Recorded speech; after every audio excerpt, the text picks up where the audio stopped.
All right, as promised, let us properly plunge into what is the official sequel to the 2010 Tangled movie. Again, in the spirit of the projects like the Aladdin TV series or Little Mermaid TV series, Disney finally managed to create this series. Apparently, consider what Pedro told us, it took a while to actually get there, but we finally got it in 2017, starting.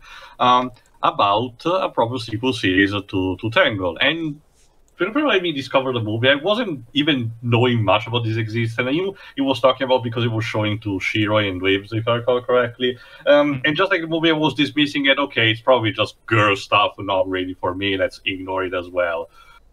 I'm confident to say that this is probably one of the best cartoons of the 2010s that I ever seen. Not even kidding. The others do have some refrains in some places, and before Blibs inevitably mentions at some point, yes, I know that TV Tropes has an entire broken bass section, apparently, dedicated to this series. At least when it comes to me, I don't really have a single episode that I actively hate. Honestly, sure, I can imagine one that's not really on par with the others, but to actively say, oh, this is really bad, or, oh, I don't really like this plot point, not really. At worst, I think the worst that this has to offer is pretty much harmless. And I can tell you in multiple cases that I will mention when they actually show up, the show actively went to interaction that I was hoping it was going to, but I was saying to myself, well, Theo, don't set your expectation this specific way, because otherwise it will just be disappointment, if the show particularly doesn't do that. But no, they actually went there, and I was actually genuinely surprised at what they did. But to instead go on the basis, after the movie is over, again, you think that there's not much else that they can do with that. After all, the movie did not really have a bigger scope. It was just in a very confined area and everything. This show manages to actually, introduce, explore, and explain every brick and mortar, not just Corona, the Kingdom of Corona, but also the nearby territories. And before you ask, no, we do not get cameos from Frozen, even though they could have done that, to be honest. It is a shame, because they are in the same universe. It's funny. It's something that I will actually mention at the very last episode. I will reprise on this particular point. But since also this is relatively long, this first part, I can elaborate more as the series goes on, because we will have time for it. But for the time being, we're doing the pilot. This is technically episode 0, if you want to call it like that, specifically called Tangled Before Ever After. Why is that? Well, why is that? That's because before all this was made, there was a short called Ever After, which... Yeah, Pedro told me that it's the last in chronological order. Yes. Since it shows we'll probably reserve it for last. That's because that one shows... Well, does it count as spoilers if I say what happens in it? No, not really. It was literally mentioned at the end of a movie, Drova. Basically, Eugene and Rapunzel getting married, and the escapades that happened even during their marriage, because holy crap. Although the fact that a certain character isn't there is a bit weird, but whatever, details. But yes, I do like the touch that this is actually called Before Ever After, to tell people, yeah, watch this before you watch Ever After.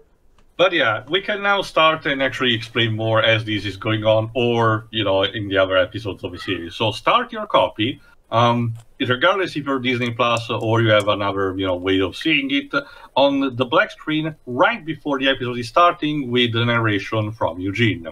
So let's start in 3, 2, 1, click. So needless to say, when this show was first announced, there were a lot of questions. Like, 1... is it really a good thing to do Rapunzel if she doesn't have her long hair, since she lost that? And if she did get her long hair back, how would we justify that? What would be the plot points to touch base on? Fortunately, they came up with some really great ideas. Again, this show, like I said, this show goes ways that I would never even have imagined. First off, Claire Keane is back with some wonderful Rapunzel art. Yeah, that's another thing to mention. This show instead goes for a 2D vibe, although it uses a particular technique to animate. One that, as Pedro mentioned, was closer to what the original envision of the movie was supposed to be. And you think that's good. Wait till you see the main animation of the show itself. Yeah, the show basically. I talked about this, but it bears repeating. When Claire Keen's father, was directing the original movie back when it was called Rapunzel, the idea was to make the movie look like a moving painting. Unfortunately, because he had to retire from the project because of the health reasons, that never came through. So when it comes to making this series, the creators were intent on realizing that original vision and making the show look like a moving painting. I will say this. Despite whatever issues I may have with the series, like I said, I overall like it, and it's this show that does give me hope for the upcoming Tiana show as well. That was a show that also had a bout of skepticism because, again, how do you do a sequel to Princess and the Frog without, turning them into frogs again or whatnot? I think, see, this is what happens at the end of the short, but we're going to... This is all about how do we get there, basically. And oh boy, is that quite a tale. Oh, and there you go, Dibs. Hey, look at that, Dibs. See? Now, you see, I told you, the show kind of starts the same way the game ends. And hey, not only that, look at that. It's the same horse from the video game, the brown one. To the visuals, one thing that I really appreciate about the visuals as well, aside from bringing back Glen Keane's original vision, is the fact that this show has a unique look that is entirely its own. Because one of the problems I have with a lot of modern cartoons nowadays is how they all have this generic, I'm sorry for the lack of a better term, Steven Universe-ish look to them. The beam faces, yeah. Yeah. But this show has a look that's entirely unique to itself, and I really wish more cartoons did that. Ow. And yeah, so at least when it comes to the main characters, everyone basically reprises their role. Yeah. Chris Sonnenberg, the creator, was able to get everybody to return. Everybody who's still alive, in his own words. We already know that Zachary Levi pretty much loved the role, and he specifically mentioned that he committed to that just for the sake of having to voice the character in Kingdom Hearts one day. And again, we should accomplish, I guess. Yeah. I will say this. One good thing about how far animation technology has come is that it has allowed people to have a bit of a nice resurgence of 2D stuff as opposed to having to rely on 3D animation, because for a long time... There's still some CGI, but at very least it's better integrated.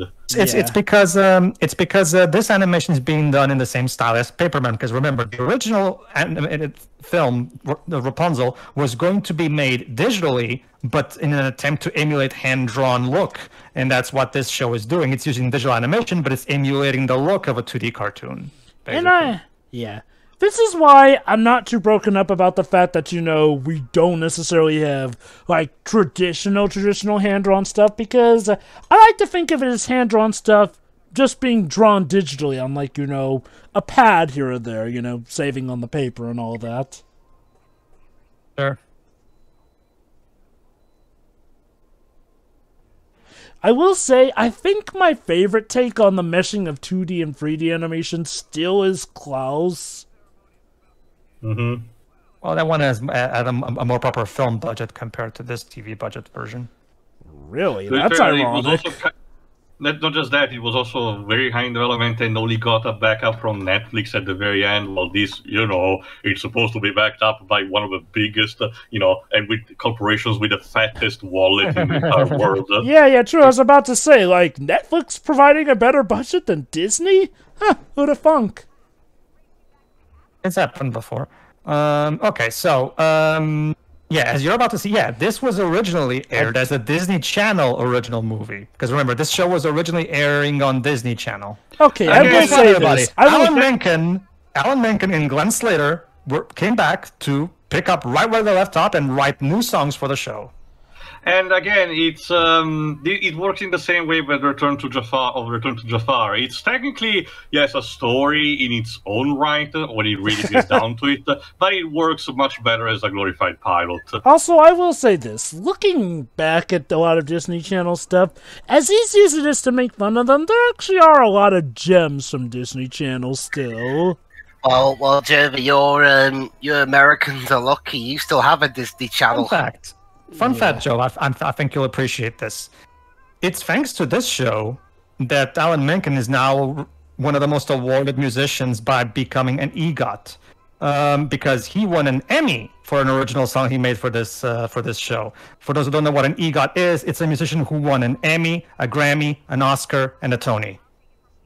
All the possible music awards a musician in the industry can win. Which works well for an acronym. So there you go, Jova. Alan, the legendary Alan Menken from Disney, is now officially got thanks to this show. Also, more of his character later. For the time being, going to know is that again, Raps has still the habit of working without, walking around without shoes. Yep. This is Cassandra. And, wow. Rapunzel's is waiting. And the king here is voiced by Clancy Brown. Yay! Yay! Rapunzel managed to cast a spell on her mum and dad that gave them voices. Oh god, Clancy Brown singing, please run away! Clancy Brown is a great singer. That's what we were missing from Detroit Become Human. A sequence where the detective was singing. Again, given that Hank and Connor were literally the best things in that game. They were just missing a musical number. That's actually a good segue. Aside from bringing back all the actors from the movie, they also, for the new characters, they got some really stellar talent. And we'll, not just for throughout the entire show, we even pointed out. Mm-hmm. Keep in mind, this show is so good that for some people, this show has even eclipsed the original movie for them. Trust me, that is kind of would be the bigger. I don't really. As I mentioned in Final Thoughts, I don't really even need the movie, especially because it kickstarted this. But this goes so much above and beyond anyway. Let me put it this way: what this show did for me is it took everything that was great about the movie. Like everything is here. Like get your checklist. Everything is in here. And expands upon it. Expands upon the lore, expands upon the world, expands upon the characters. It expands upon it feels like it's exactly what a sequel should do. Capture everything that the original was and go further, explore even further. Let me put it like this. This show is kind of what I was hoping that Lion Guard would be when it was first announced. We'll get to it. Look, like I said, it's what I was. It's what I was hoping Lion Guard would be. Oh, sure. It is. Oh, Jova, you know what's the sad part? What? This show, both this show and the Lion Guard, are animated by the same animation studio, Mercury Filmworks. Oh my god, I can kind of see it. For those who don't know, Mercury Filmworks is one of my personal favorite Western TV animation studio. They've done a lot of animation for various cartoons, and for as bad as Lion Guard is, that show looks fantastic. Like yes. Definitely. Like Lion Guard has problems, but its looks ain't one of them. No, that show looks exactly. It looks exactly how you expect a Lion King cartoon to look like. Also, that sphere globe did not have Sicily for some reason.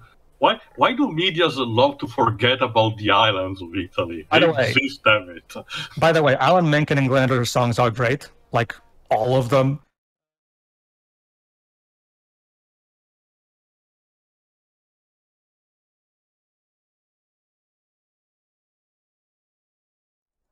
Yeah, no pressure. Yeah, that's the thing I was mentioning. The show also goes into not necessarily expected directions, but it does answer some questions that one might be asking, as in, again, after all the years of isolation, how would Raps really feel about, her new life? Mm-hmm. I will say this is... Anyway... Go ahead, Shiri. What do you think of the show? No, to answer, it's like, well, I love all this, so... Sure. Yeah. Well, but for the audience, if you don't mind. I will say this. Oh, great show. I will say this. If Disney really can't think of something other than, remakes or sequels, one thing I would like to see is them making TV shows that do expand on some of their classic movies. Like, again, it worked for Aladdin, in the past at the very least. Yeah. So why not? Not just Aladdin. Hercules, Little Mermaid. Okay, Little Mermaid show was more of a prequel show, but you get the idea and point here. Yeah, that's exactly what this feels. This feels like a successor to that era. And like I mentioned in the the choral has to be worked. And like I mentioned in the commentaries of the direct-to-video, direct-to-DVD sequels of Swan Princess. This is exactly what that should have been. This proves that expanding something that you feel is too sterile, can still work with the proper conditions. You just broke that lady's back. Yes. Yeah. Bane style. Yeah, basically for the audience, this is one of my favorite shows in recent years. So, I remember you telling me actually that it became your favorite cartoon. Okay, remind Yes. Back when we were watching. Yes. So remind me, did this show at least get to end on its own terms, or did it also fall prey to Disney's dumb no more than Pedro 3 did- seasons policy? If you forgot, Pedro did mention that it was at the very least planned in its major story beats for a very long time. Yeah, I can basically. tell you this in advance, at least what I feel. Towards the end of season 3, you can tell that they probably wanted to have a couple of extra episodes, but they could not implement it for one reason or another. Same thing that happened with Gravity Falls, basically. So the show still ends on a definitive note and the way the makers wanted to put it, but you can kind of tell there's something slightly missing. Probably, yeah. Shoes are for cowards. I was just looking through Mercury Filmworks' filmography, for lack of a better term. I am familiar with a couple of the shows they did before, like they did Maggie and the Ferocious Beast, Harry and His Bucket Full of Dinosaurs, Wonder Over Yonder. Crypto the Super Dog, Oh, I remember that show. That was actually a pretty good one. the Mickey Mouse recent Yes, the Mickey the Mickey Mouse shorts also have a very similar look to that. Like anything that's animated by Mercury Filmworks looks great. Like they're great at their job. And yes, the show does a great job in having great callbacks to the movie as well. It don't feel phoned in or anything. Another thing about this show is basically a fantastic showcase of a relationship in children's media, because the relationship between Rapunzel and Eugene is masterfully executed. Oh. Meet Cassandra, the new main character of the franchise. I'm getting slightly a bit ahead of myself, but I wonder if there is some hindsight that the makers of the show kind of beat their hands at the fact that they had to still work with the idea that Eugene and Raps are a couple, because as the show goes on, the characterization, the thickness of how deep and connected Raps and Cassandra are is so much that people started shipping them a lot. It's super gay. Yeah. Also, I will say this. Cassandra is one of those characters who does have to deal with the caveat that, hey, this character was here all along, even though she's not there in the Ever After short. Well, but there's no reason why she's not there, though. We have a couple of other examples also for the inhabitants of Corona. It's kind of a, things that you had to accept, unfortunately. Yeah. Honestly, honestly, that's something that's just like, it's very easily forgivable if you ask me. Whatever. If that's the price to pay to get the show on the run, that's fine by me. I mean, I'm not saying it like it's a deal breaker or anything. I'm just saying it is a caveat of hers. Sure. That being said, about Cassandra, I was talking about the great talent they got for original characters. Cassandra's played by Eden Espinosa from Broadway. Yeah, I don't want it now. And Cassandra is actually one of my favorite characters in the show. And again, Eden Espinosa is perfect in this role. And one of the things and she's a perfect foil for Rapunzel, whereas Rapunzel is the nice, goody two-shoes character. Cassandra is more mischievous. Which is ironic, given how she's... I was about to mention. Go on. And not to mention more tomboyish.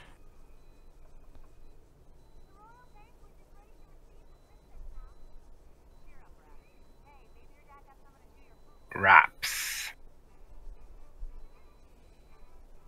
It's her nickname. Hey, Yeah, it's like in Sleeping Beauty. Cute. That's another thing. Yeah, this show has a lot of cool nods to old Disney films as well. Ow. Poor Eugene. Eugene's at the kids' table. Okay. I get that she grows out of it, but I will admit that Cassandra did initially get on my nerves with just how much she disses out on Eugene. Like, holy crap, she does not I think that's part of the charm. Remember, Joe, Eugene is the kind of character that, well, at least for me, I kind of enjoying seeing being the bottom of someone else. Allow me to talk about that. Okay, it's two things. One, Let's not forget, okay, we haven't brought this up, but don't worry. Me saying this right now doesn't spoil anything. She's the daughter, the adopted daughter specifically, of the captain of the guard. Now, if you remember correctly from the movie, the captain of the guard doesn't really like Eugene. So, yeah, the captain, yeah, probably Oh, she boy. was...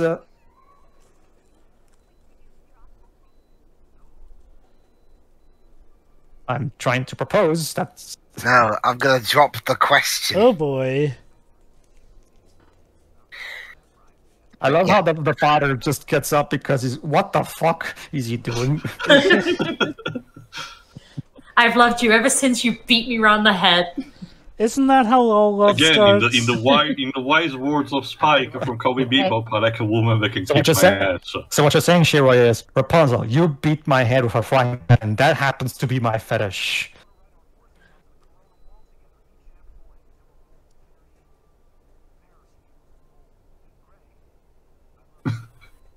Yeah, you could have worded that a bit better there, mate. It's the sentiment that counts, lives. This is also a good way to, start this particular arc of the series. Rapunzel, of course, loves Eugene, but that doesn't necessarily mean she's already ready to take that leap. Although that's There's a lot ironic. to take in, even just for her life. Although here's the thing, it sounds more like Rapunzel is more iffy on the fact that Eugene's all set for growing up in the castle, but she's not adapting to the castle life all that well, and she's fearful that the marriage would lead to having to settle down in said castle. Well, Jova, she is a Disney princess, so obviously she wants more. Ironically enough, she was... Why are you cross at Eugene? Yeah, again, I'm kind of cross with Cassandra and stuff, but regardless, though, no. The thing is, like, she was pretty much all set to marry Eugene. It's just that when he mentioned about growing up in the castle together is when she got iffy. It's also for another theme that the show explores. People may take for granted the fact that, by the end of the movie she's fine, but, Raps still was isolated in a tower for most of her life, Where's the war? So, Saigon. Yeah, like I said, she's the daughter of the captain of the guard, so that comes with its perks, apparently. Jesus, Also- Cassandra. That's the default outfit. So yeah, the interesting thing is that Cassandra is actually not a lady-in-waiting specifically. She became one recently because they needed one for Rapunzel. However, what she actually wants to be is part of the royal guard. Basically, follow her father's footsteps. Yeah, Shiri? Sorry, Shiri. Also, Eugene didn't exactly help things by making it a sort of public proposal. Again, like, I do go to the fact that Rapunzel pretty much looked all for it. She only really got spooked when it was about the whole growing up in the castle thing and, how it's all about royalty. By the way, I love these two guards, by the way. Also, gotta love how Cassandra decided to make that call for Rapunzel to bar Eugene from coming to see her. Oh, yeah, I love this scene. This scene is both touching and hilarious. Oh. Hey, it's the Mulan 2 trick. So yeah, Pascal's trying... Remember, Rapunzel asked Pascal to cover for her. Oh, I gotta say, Rapunzel, you're really good at standing perfectly still for a bit there. No, Pascal, don't. Hold on. There we go.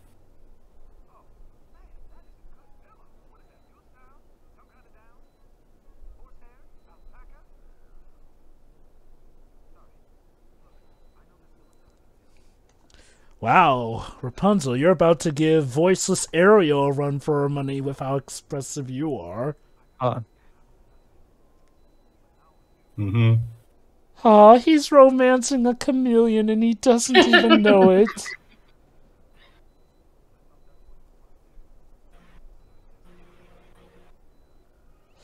Uh-oh. Oh god! He tried. Chameleon.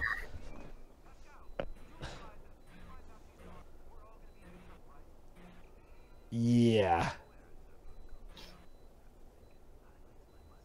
Oh my god, that's the guy who voices Batman from Batman Brave and the Bold. And the Harley Quinn show as well. And that's But Steve yeah, Blum. Another thing that the show introduces, of course, is we need new villains, you know. And the assortment we get is actually quite varied and very interesting. Mm-hmm.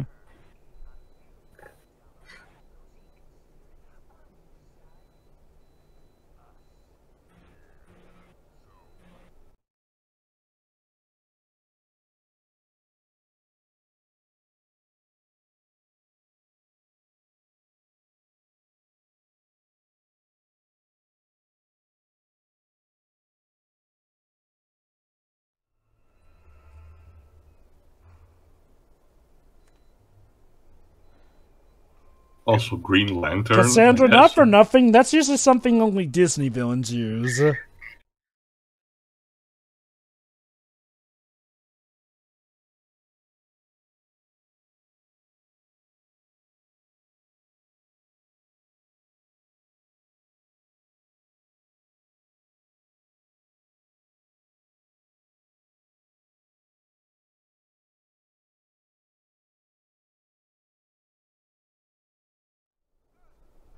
How's everybody doing? He's about to go full Liam Neeson. She's gone for a walk. You can't. I mean, Press. Yeah. yeah, like Theo said, yeah. As always, Zachary Levi is absolutely perfect in this role.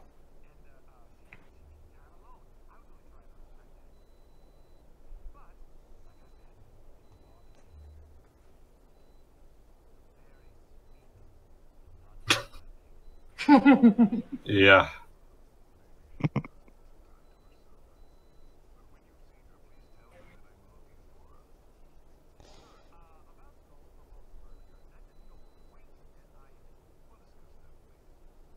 Yeah. Son.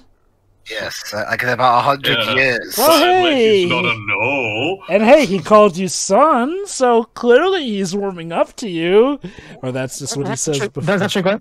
There's actually going to be an episode that focuses on the relationship between the king and Eugene. So Yes. we'll get to that.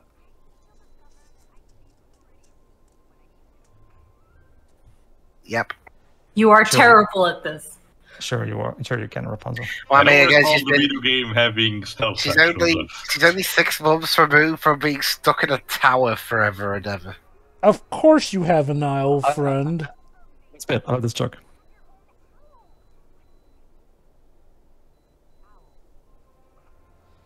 Took you all year to think up of that, didn't Literally you? me with every Pokemon game. Yeah, I'm one of those weirdos who don't rename Pokemon. Sorry.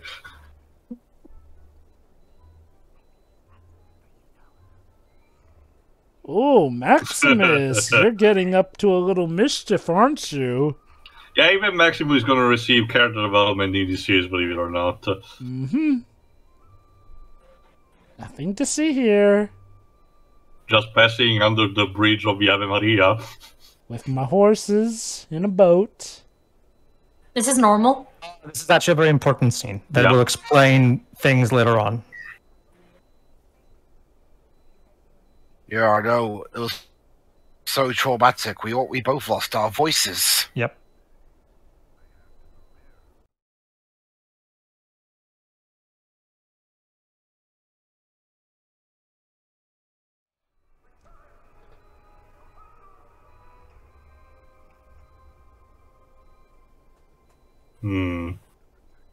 I mean, and let's be honest, we're Disney parents. We could die at any moment. Of course we need to prepare her. What Jova said. Yeah, yeah, keep that in mind because, yeah, Daddy's trauma on what happened, will indeed play a role as well. Mm-hmm. But even so, you can kind of tell also where things are going, you know. He might have the best intentions possible, and you can feel where he's coming from, but you can also tell that he's adding towards, an overprotective, Exactly. solution. Again, for the record, some of the writers of Avatar: The Last Airbender actually worked on this show.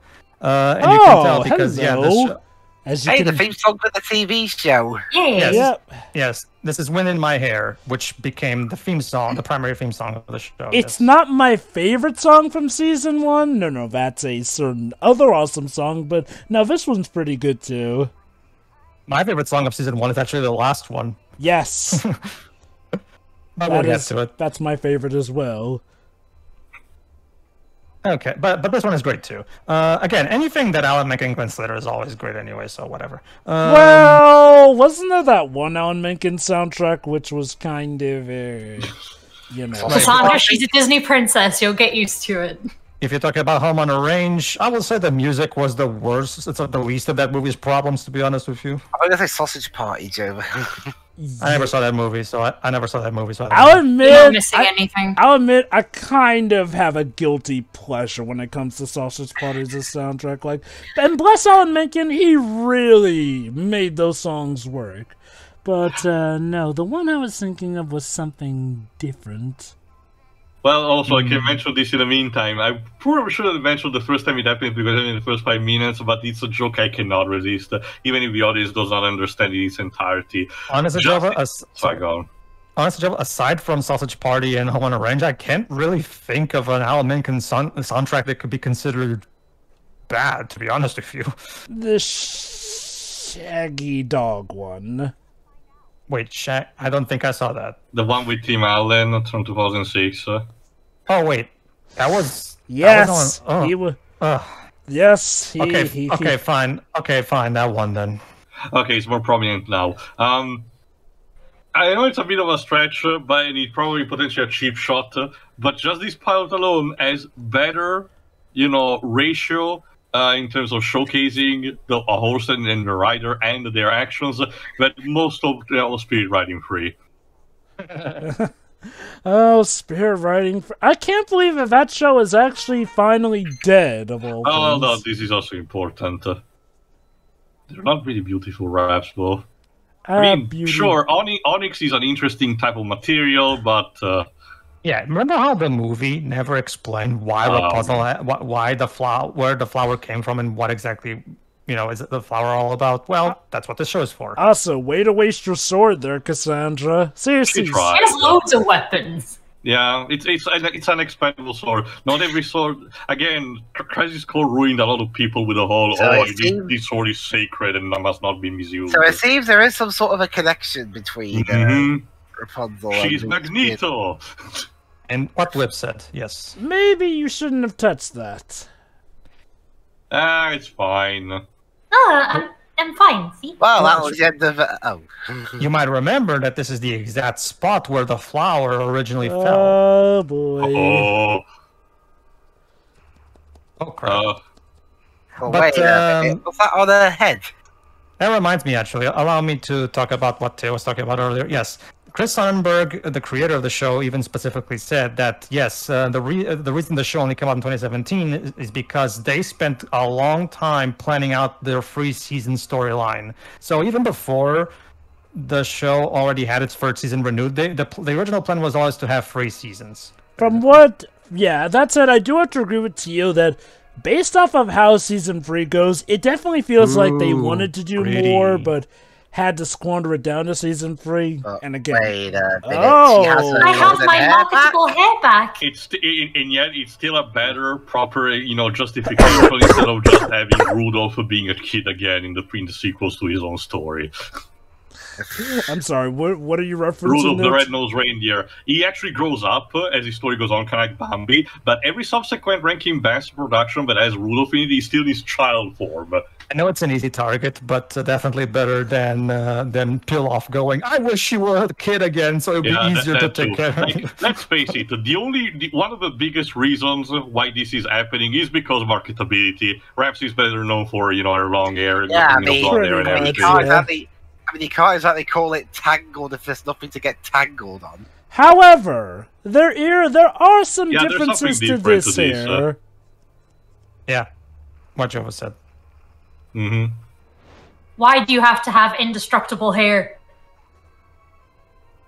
Yeah. Wait, you probably could have still used that to chop off the bit there. Yeah, Or at least try. Try saying wind in my hair now. What are you going to call it? Bridge in my hair? I guess.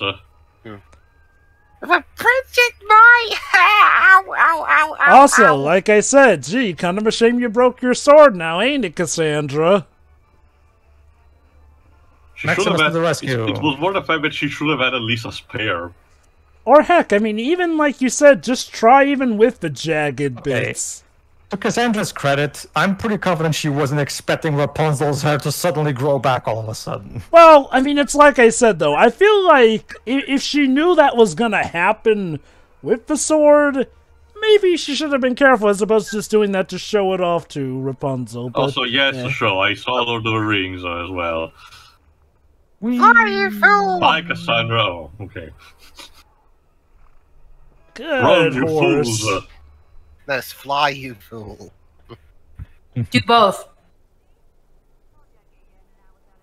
How are you gonna explain the French? Salty construction. Here's a better question. What about the hair? Yes. Well, yeah. put it in a wig somehow. That's Actually, gonna be we one will big do wig, that. but That's yeah. what we'll do later. So.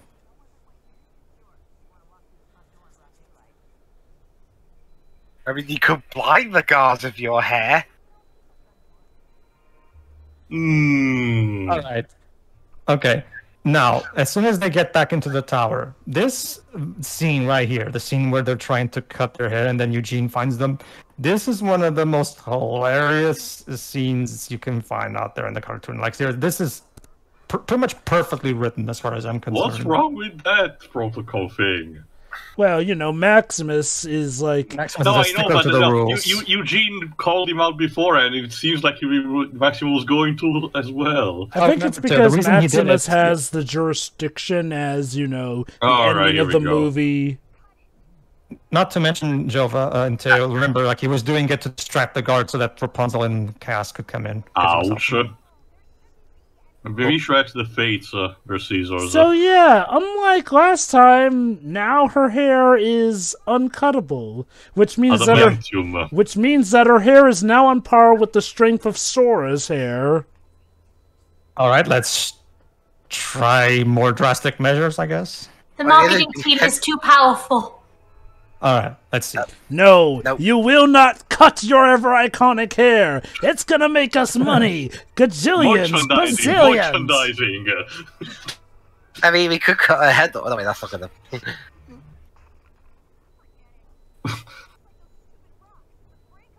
Nope.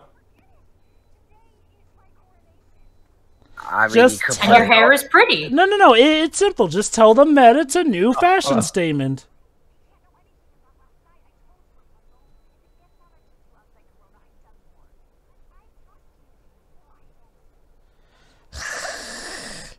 With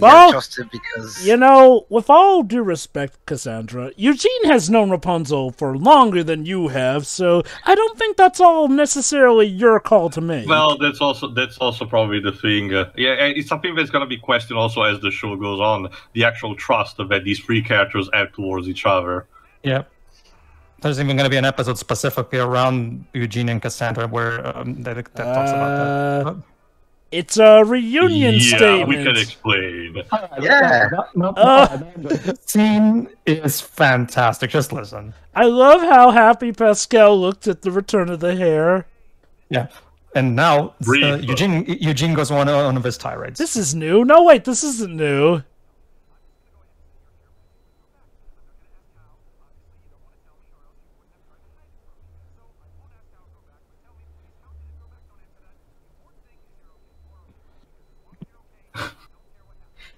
Breathe, man. Did Zachary leave had to do all of this in one take?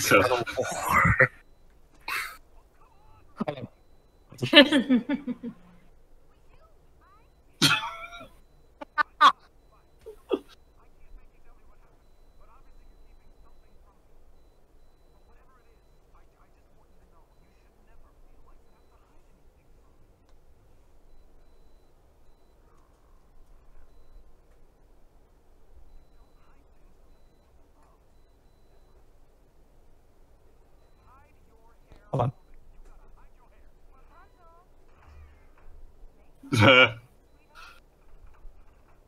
Forgot who actually voices the mother. Let me check. That was top tier delivery from Zachary, by the way. Both the writing and the copy. Yeah, that joke from Fairy Odd Parents. I'm having a bad hair day, Mom. Literally. Oh, come on now, dear. It can't be that bad. All you need to do is just brush and comb it into place. And this is pretty much the key to the show's success. The writing is top-notch, filled with wit and tender. Julie Bowen, yeah. Okay.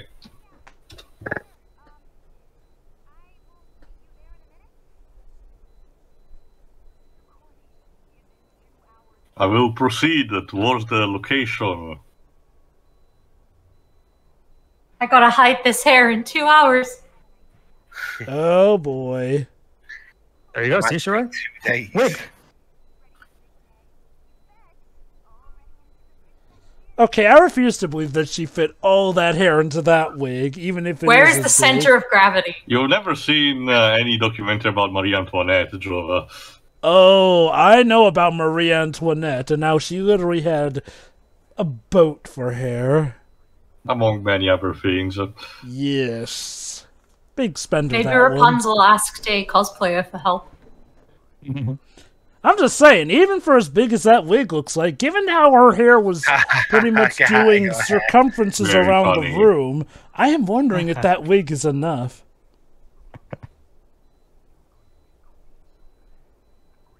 And again, I'm a Disney parent, so for all we know, I could literally die the next day, so I really need you to be prepared.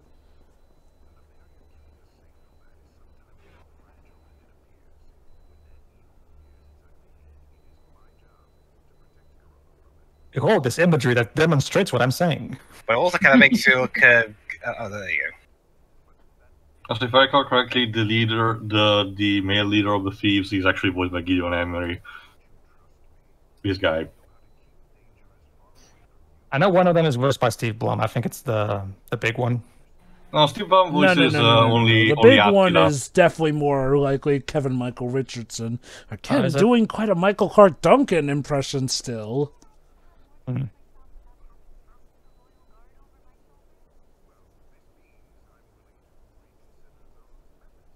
Please.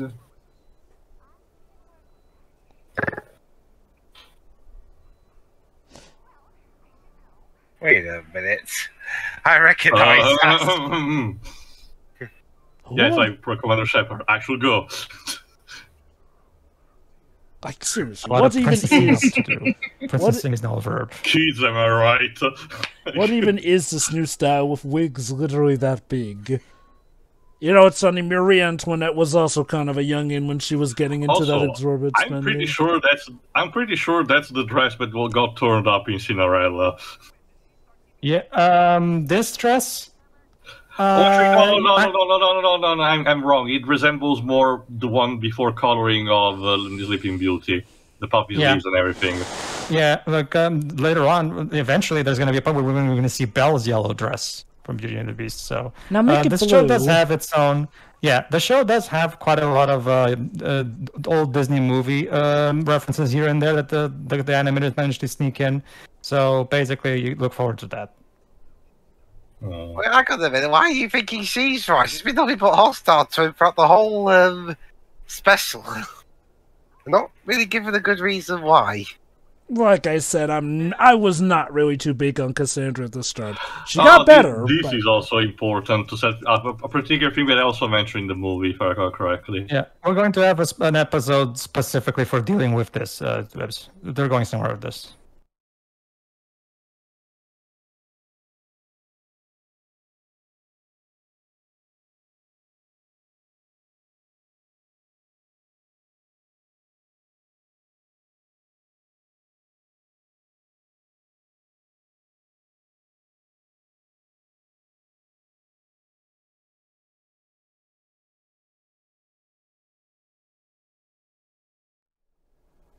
Trapped in a tower?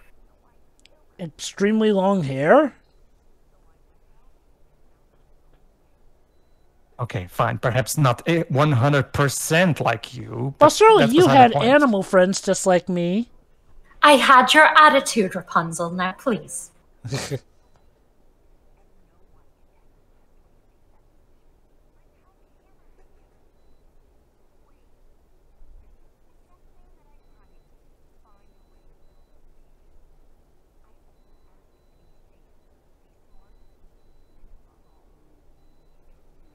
Well, I can definitely promise the third one. Yeah, this. Yeah, the first time that I watched this, I was very confused. Why is there a word in French and everything? But again, this is not really spoiling anything because it's not important in asking of things. Apparently, Corona geographically is located in the middle of France. Oh, and I snap. don't really understand why. Like, there's no real particular reason for it. I thought it was just, fictional geography and everything. Huh, I guess If anything, it would make more sense for it to be in Germany, because the original fairy tale is German. I guess the Maria... Tio, why is this French 2022? So I guess... Literally my question every time I play Final Fantasy 14. I guess the Marie Antoinette comparison fits well for you then, Tio. Someone takes it out of context. And then one of those hack newspapers takes it out of context. Italian man hates France. Yeah, it's like in the second Scooby-Doo live action movie. I think France sucks. Yeah. Wait, no, we don't record that. Or if we're going for TV example, Arrested Development, where they make it so that Will Arnett sounds like he's saying, "I killed Earl Milford."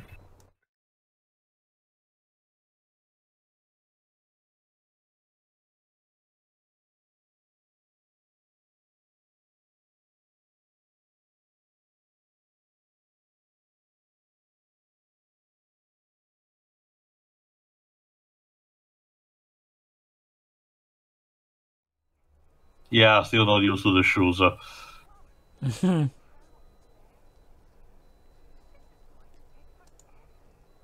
Your makeup is several shades too light for your skin tone. Be quiet. It's almost like it's a disguise. At least blend.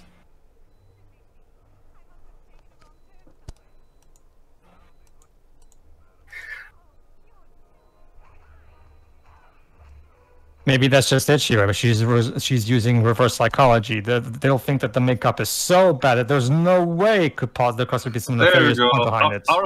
That's good thinking. Our starting villain, Lady Kane, which is voiced by Laura Benanti, pulled essentially a Joker in Batman Arkham Asylum and pulled her own henchmen in jail on purpose so that she can use them at the right time.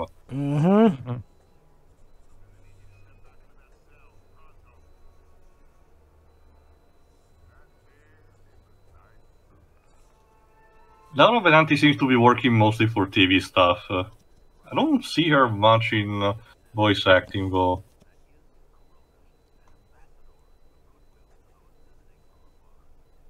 Uh-huh.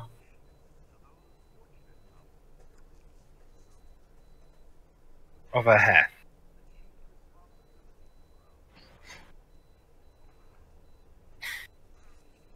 Keep them nice and safe and locked in here, where no one can hear them scream. Is that the series finale? Protect the plot twist. The mum and the dad are actually villains plotting to kill everybody in the kingdom. No, this is not Spider-Man Lives.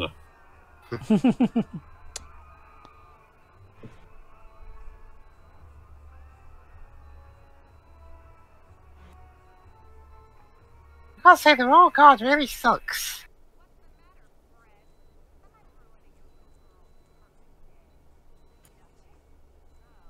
Also, your name's Fred? Still better than Todd. Hey, our king is called Frederick too, so he's also a Fred. So why can't I be a Fred too?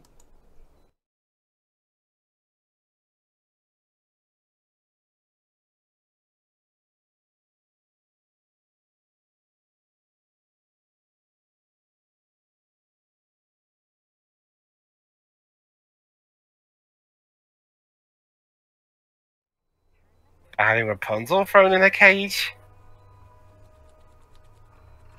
Well, there's what better way to take revenge on the king than do something to what he loves most? The irony.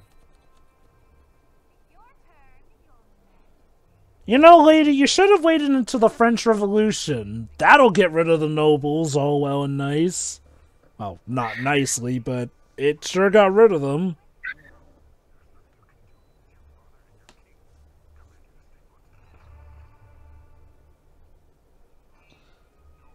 Well, at least she didn't take revenge on Rapunzel. Well, that is the revenge. So. I always thought Yeah, that I was... mean, also, Joe's points about the French Revolution.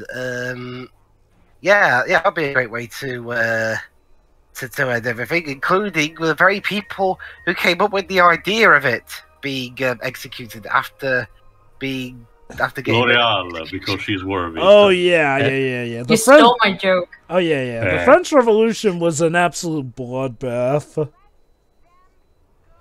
Let my people go! I'm blonde now, which means I can kick your ass. Probably should have used also Super Saiyan joke. I said let them go.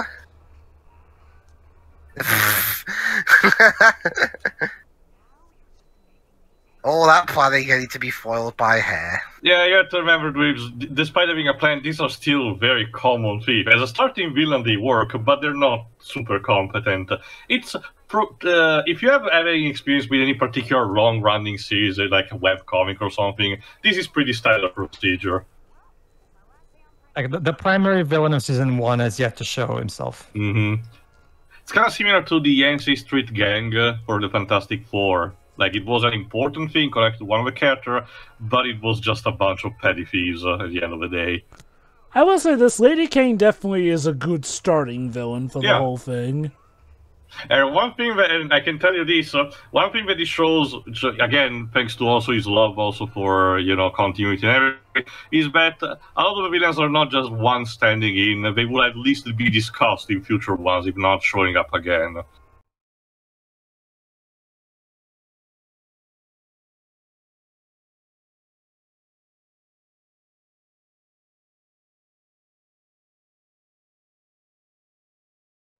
Yeah. Candle versus dagger. Why did you throw down your dagger? Because she's got fans. Oh, are the fans poisonous? Maybe she's Princess Kitana, Dweebs, what do you know? She isn't. Oh, shoot! Yeah, people can drag and grab that. Conveniently placed frying pan. Ow. Some things never change.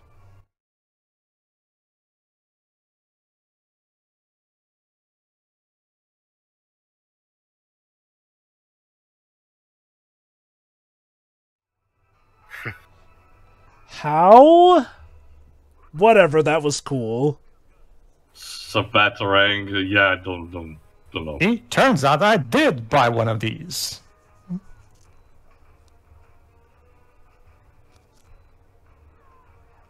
Like, no, seriously, I think you were doing better with the dagger. She was trying to do a katana thing, maybe, I don't know. I was trapped in a tower for 18 years.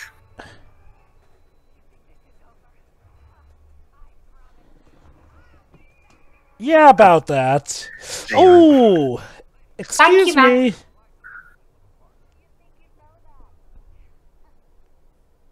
She'll be fine. She just has a horse standing on her back. No, she's dead now. No, she is miraculously okay after that. Well, not entirely, Joe, but she is going to prison.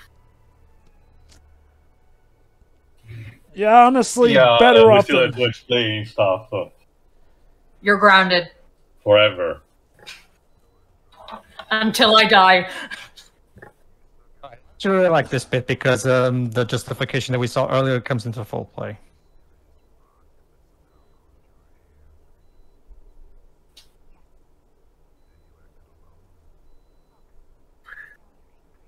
That doesn't answer the question.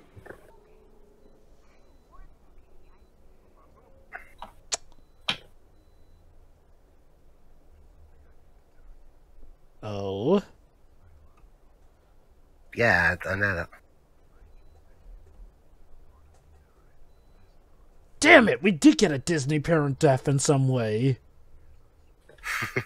They just can't let it go.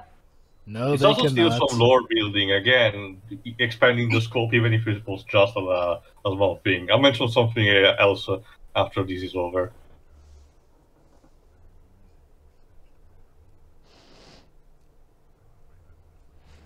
I actually have something to say about this as soon as he's done.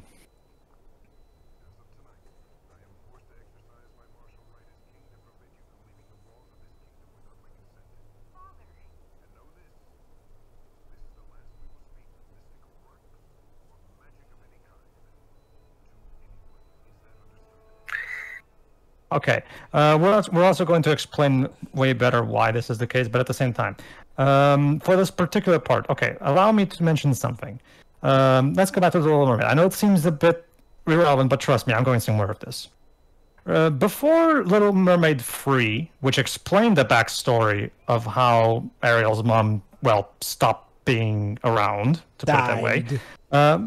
Yeah, we didn't know why the king in Little Mermaid 1 was so strict with his daughter, right? And that's what, in my opinion, hurt the first Little Mermaid movie. Yeah, eventually we got that context in 2008, but, well, by that point, you know, it was a bit too little too late, don't you think? I suppose, to be fair, and mind you, this is a bit of a reach, but I feel like it was implied enough that Triton did not like humans, and, well, Mother was dead. Or it could have just been racist. That just too, like yeah. saying. It could have been that too as well. Plus with what Clancy Brown, the king, just said. But well, we need a premise for the TV show, but we can't. But we don't have that much of a budget, so we'll just have us stuck in Corona. Not just that, isn't the third movie, prequel, sequel, whatever, hypocritical anyway, because there's the whole ban about music? No. Okay. To be fair, it's not necessarily hypocritical because that movie takes place before Little Mermaid when, you know, obviously music is fine by then. So don't get me wrong. We had problems with that movie, but no, I mean, the fact that music was banned at that point did make some semblance of sense, at least. Music being said, as he's stuck somewhere again. Yes, Pedro.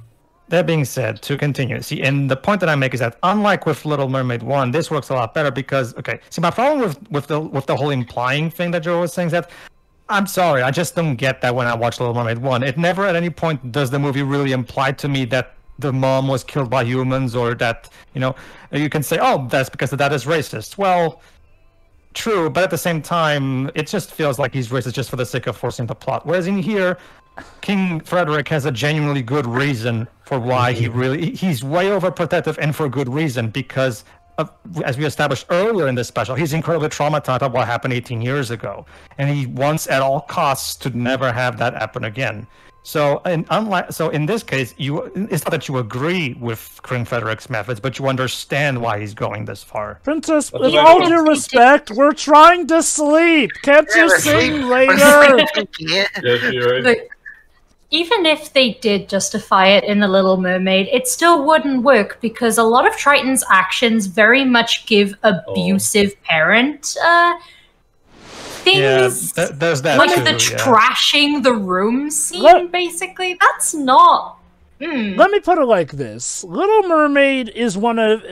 I don't consider it a bad movie. I mean, that was the movie that kicked off the Disney Renaissance, and for a good reason. However, that is one of the Disney movies that I feel could benefit from a remake. I haven't seen Little Mermaid live on Disney+, so maybe that did the job as well. And from what I have seen, the musical does a much better job expanding on stuff, to the point where there's actually some bits like Ursula actually being Triton's long-lost sister warped into that octopus thing, or half-sister in some regards here and there. Like, there's a whole bout of lore that could probably get added into the remake for Little Mermaid's sake. Speaking of that, well, you know, since the episode is over, something quickly that I wanted to mention. I will elaborate this properly when it will be more relevant, but as a child, I did come across accidentally about this cassette tape, officially endorsed by the Disney company, it was not a bootleg, about the Lion King, that tells a story that Mufasa tells to Simba doing the sequence where they're stargazing, where he's telling about the great king of the past and everything. And he tells this small story about one of the ancestors, actually, like a great-grandfather, who became king by helping other animals, like repairing a dam, I think it was. The point is that was probably something that was just done for merchandising alone, because as far as I know, it has never been reproposed or referenced ever again. I'm not even sure if it's considered quote-unquote canon for the whole thing. But back then, it kind of blew my mind, because it was something that the movie never did, something is kind of amazing. And it kind of has the same vibes also on this one, which is a good segue for our final thoughts on specifically this pilot. Please, go on. Okay, so aside from it kind of putting Rapunzel back almost where she started, being stuck in somewhere. Okay, to be fair, she did point out in the song, yeah, I've got friends and family here, as opposed to the other time I was stuck somewhere where I was with a suspiciously and creepy touchy person. But aside from that, it's a pretty good start to the series. The animation is really, really good. I mean, naturally, the TV show won't have quite as much good fluent animation because, TV show. Even, yes, believe it or not, even TV shows made by Disney have their limits. Pretty much everything from the movie is in here, and it's all really solid. Cassandra, yeah, she does start off rather iffy. I mean, she's a very good fighter and defender, but she's really snippy with Eugene. But aside from that, everything else is really solid, and I'm looking forward to rewatching the first series, because that's the only one I've seen in full, because it was only recently that Disney Plus put up all the series on UK Disney Plus, because despite despite the channel closing around here in the UK, it still took a month for it to come out over here, but that's neither here nor there. So yeah, great solid start, and I'm looking forward to getting to the series proper. Jova? Yeah, no, this is a very, very good opening overall. It managed to answer a lot of questions that help facilitate a sequel. I will say this. Even looking back, I am still annoyed with how Cassandra was earlier, and yes, I do know that she gets better. Still, though, she is nigh insufferable here with how much she blockades Flynn, and yeah, I get it. She doesn't like him because of what happened with his father, with her father. Also, that being said, though, you do have Flynn, aka Eugene, to thank for Rapunzel even being returned to the kingdom, so, again, maybe that's why she starts tolerating him. Let me put it like this. If it was like maybe they butt heads a bit, that would be fine. But then that she starts abusing her position just to try and drive a wedge between the relationship and tries to leave him locked out of stuff, yeah, again, she had a rough start. She does get better, mind you. It's just that, yeah, I can see why she had a bit of a split base upon her first showing here. And again, there is that caveat of, oh, I was here all along here and there. And again, they do explain her absence in Ever After. But again, that's a bit there. That being said, other than that, Alan Menken's soundtrack for this is pretty great, of course. The animation looks stellar. And overall, it's a very good, fun piece. The voice actors come back. Allow me to add something to what you were saying about the music, Jova. We didn't talk about the score. The actual score is done by Kevin Kline. Who is that guy? Kevin Kline? Sorry. Is it Kevin Kiln or Kevin? I was about to say whatever. Kevin Kline. That's the guy who plays Maurice. Whatever, Kevin. I remember. It's Kevin Kilney, maybe? I forgot what. The point is Kevin. The composer of this score is the same guy who does the music for Princess Sophia. Neat. So is a Disney Channel composer, basically. But yeah, that's great here too. Yeah, it's good. But yeah, the animation is definitely... That is like the one big standout here. It is still budgeted, as you can see some things here and there, but all things considered, it is very nice to have come full circle, with this being the animation style that they had initially planned for in the movie. now getting expanded into its own TV series.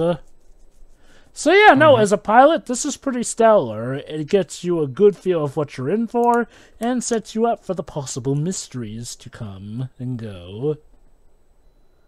All right, before we move on to Shiroi, quickly, correction, it's Kevin Cleach. I was about to say, Kevin Kline, I mean, I know he can sing well, but he's always struck me as more of an actor than I was speaking instead of composer. Calvin Klein. Sure, Kevin Cleach. Basically, he did music for various Disney Channel shows. Shiroi, you want to give your final thoughts? Yeah, this is a great pilot, and I spent a lot of it trying to figure out some things in hindsight, to be honest. Sure, wait till we get to episode 5. I'm already planning for a specific moment where I'm going to turn to you and Teo and go, hey guys, hindsight is a bitch right now, isn't it?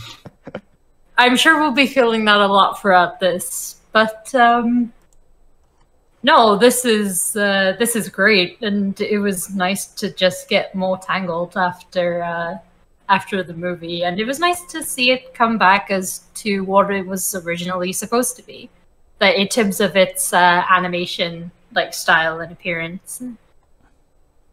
But yeah, it's funny. It's still heartwarming, and also the ending stuff is just kind of Frederick needs a punch in the face, but it's understandable, I guess.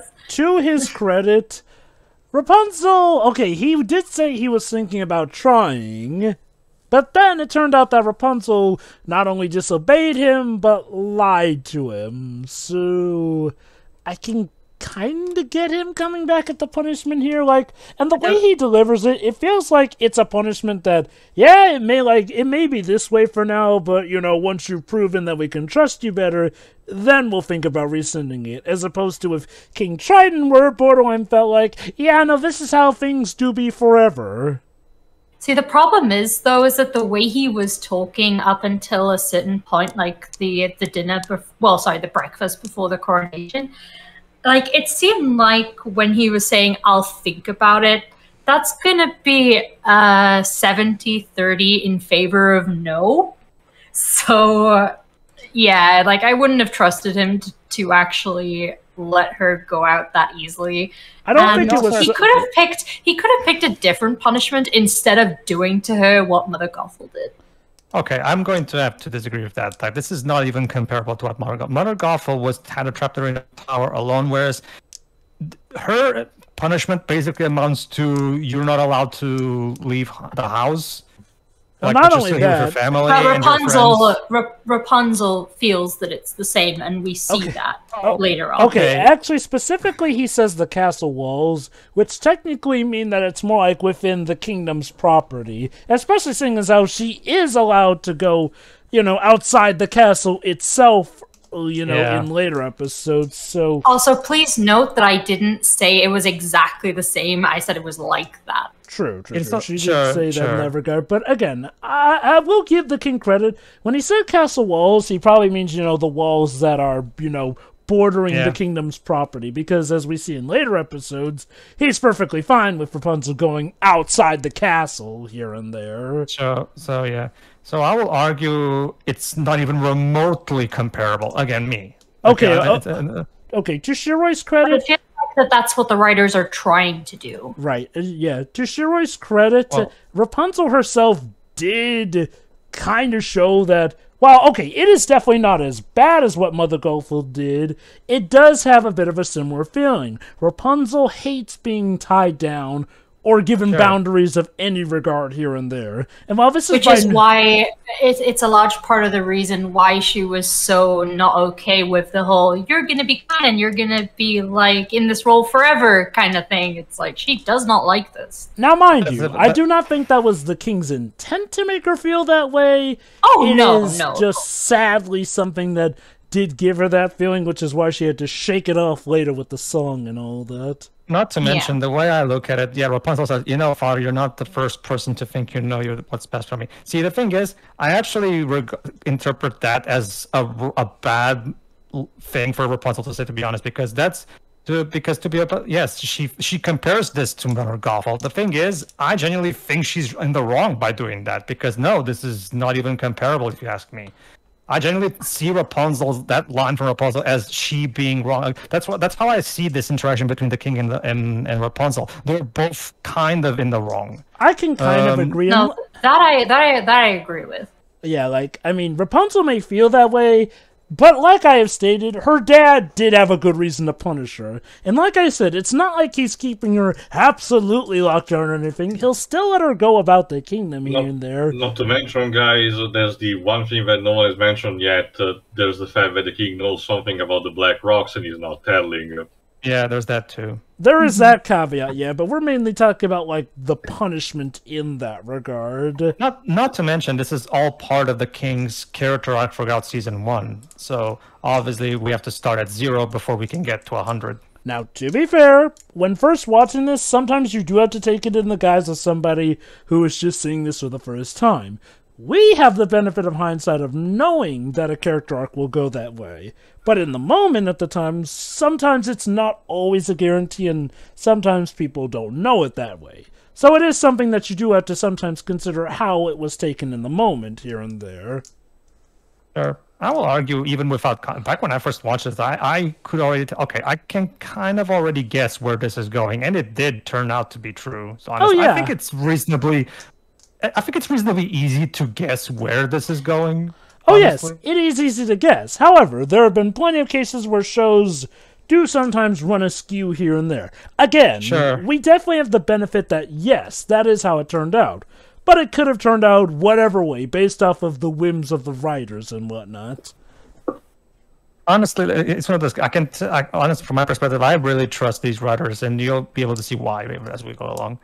All right, sorry, Shira, could you continue, please? Yeah, no, that's it for that scene. Like, otherwise, this is great, and yeah, it's just interesting to watch this again because of how the series goes from here. Mm-hmm.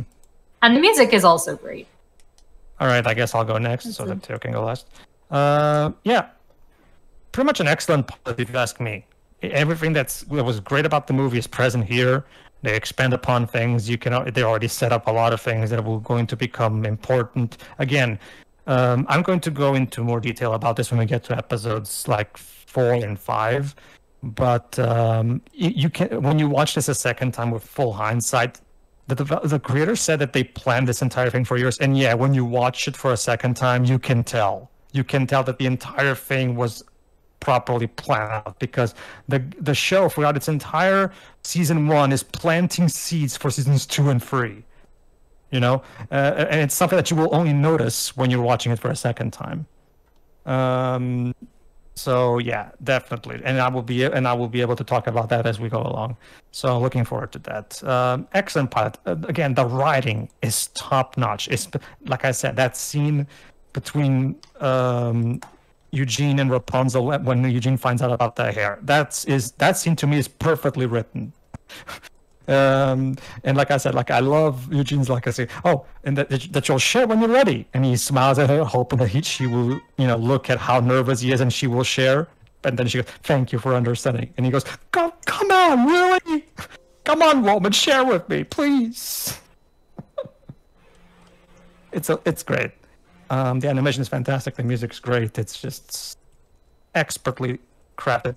This was if you look at the behind the scenes stuff, the show, the people making this show are huge fans of the movie themselves, and you can tell because they went out of their way to properly capture everything that made the movie great.